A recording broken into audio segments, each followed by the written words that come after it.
Hello everyone, আসসালামু আলাইকুম। আশা করি সবাই ভালো আছেন।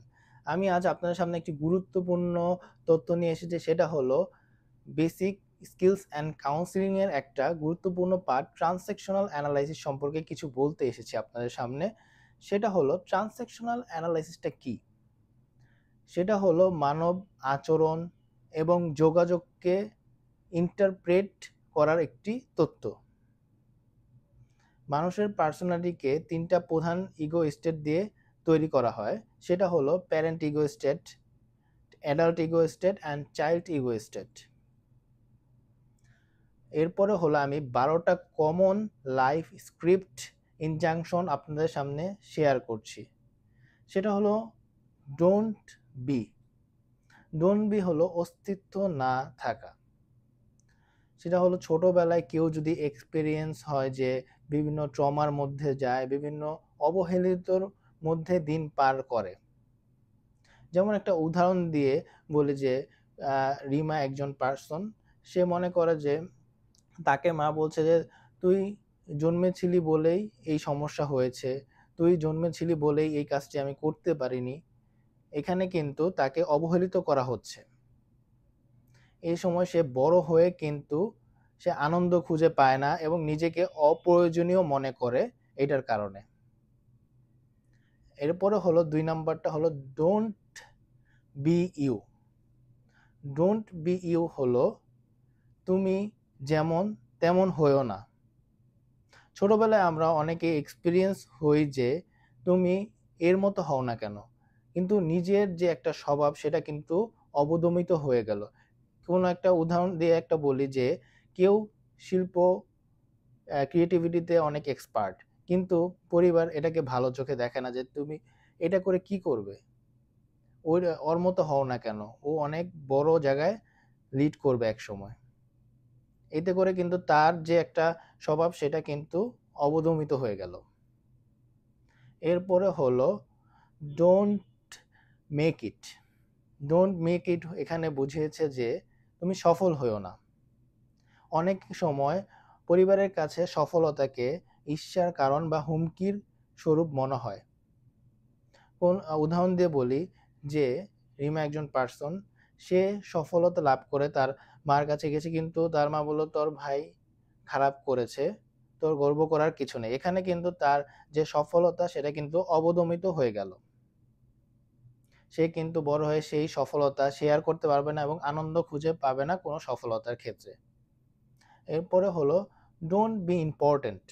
ডোন্ট বি ইম্পর্টেন্ট হলো ছোটবেলা থেকে তার কোনো মতামতে গুরুত্ব দেওয়া হয় না, এই জন্য সে অবহেলিত হয়। এর জন্য কিন্তু বড় হয়ে সে কোনো মতামত দিতে পারে না, ডিসিশনহীনতায় ভোগে, কোনো ডিসিশন মেক করতে পারে না। এরপরের ধাপটি হলো ডোন্ট বিলং। ডোন্ট বিলং বলতে পরিবারের অনেক সময় অনেক ছোটবেলায় বলে যে তুই আমাদের মতো না, অন্য গোষ্ঠীর। এতে করে কিন্তু শিশুর উপর একটা চাপ পড়ে। এই চাপ পড়ার পরে বড় হয়ে শিশু কিন্তু কোনো গ্রুপের সাথে ভালোভাবে মিশতে পারে না। এরপর হলো don't B closure. Don't be closure এখানে বুঝিয়েছে যে শিশুবেলায় কোনো ঘনিষ্ঠতা এবং টাচে কোনো পেইন এক্সপিরিয়েন্স হয়েছে। বলতে বোঝায় যে রিমার বাবা মা, যেমন ধরেন রিমার বাবা মা ঝগড়া করে, সে এই ঝগড়াটাকে এক সময় মনে করে যে ঘনিষ্ঠতাই এই ঝগড়ার কারণ, তাই সে ঘনিষ্ঠ হতে চায় না, ঘনিষ্ঠকে ভালো চোখে দেখে না এবং কেয়ারকে ভালো চোখে দেখে না। এরপরে হলো ডোন্ট ডু। তুমি এই কাজটি করো না। মানে আমার ধরেন একটা কাজে পছন্দ, পরিবার বলে না এটা করা যাবে না, এটা আসলে ঠিক না। এতে করে কিন্তু আমার যে একটা গুণ সেটা কিন্তু ধামাচাপা পড়ে গেল। যদি আমি আর্টে পছন্দ করি, যদি আমাকে আর্ট করতে না দেওয়া হয়, তখন কিন্তু আমার এই গুণটা ধামাচাপা খেয়ে যাবে। তখন এরপরে হলো ডোন্ট থিঙ্ক।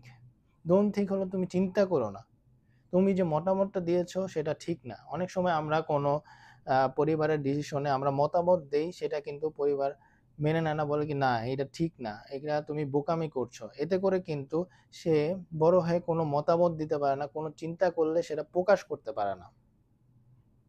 এরপরে হলো don't B a child. Don't B a child, তুমি বাচ্চাদের মতো করো না। অনেক সময় অনেকে আছে যে, উদাহরণস্বরূপ যে তার বাবা মা মারা যায়, তার ছোট ছেলে এবং পরিবারে বড় বোন থাকে, তখন ছোট ভাইকে কিন্তু তার দায়িত্ব নিতে হয়। এতে করে কিন্তু সে বড় হয়ে সে তার আনন্দ খুঁজে পায় না, সে যে খেলাধুলা সেটা আর ফিরে পায় না সেই আনন্দটা। এরপর হলো ডোন্ট ফিল। ডোন্ট ফিল এখানে হলো এখানে অনুভূতিটাকে চাপানো হয়েছে। সেটা হলো যদি কেউ কষ্ট পায়, কান্না পায়, সেটাকে পরিবার মনেকে আর নাটক করার দরকার নেই। সেখানে কিন্তু তার যে একটা অনুভূতি সেটা কিন্তু অবদমিত হয়ে গেল। এরপরে হলো ডোন্ট গ্রো আপ। বড় হয়েও না। পরিবারে অনেকেই মনে করে যে আমরা বড় হলে স্বাধীন হয়ে যাব, আলাদা হয়ে যাবে পরিবার থেকে।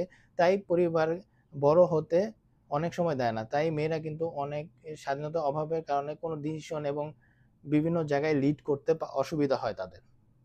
এরপরে হলো don't B well. Don't be well হলো সুস্থ হয়েও না।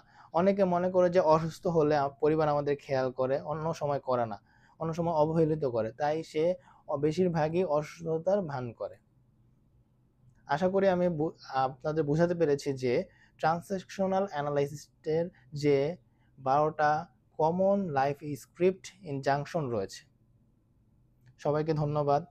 আসসালামু আলাইকুম।